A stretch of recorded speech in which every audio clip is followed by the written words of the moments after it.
Tuổi hở đô nghe đi sa mê môi kirin ngay na chimbi nghe amin kir vang ya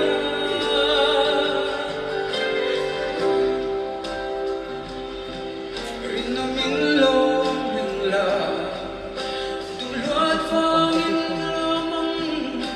kalau Kadwal en hero sa manggang minchento sa memoile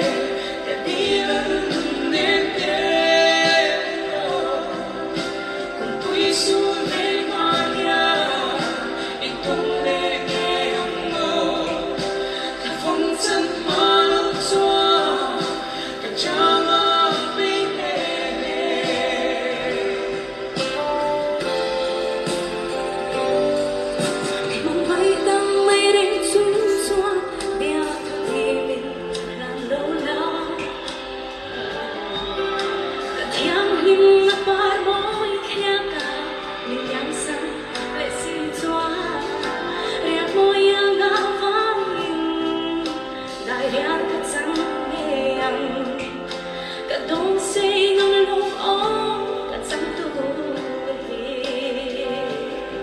Si tuy loan kir malo chua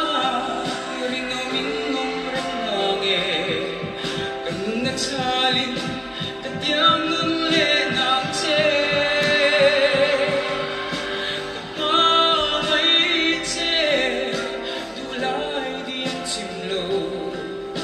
min sha tui turin kwanu kathun nange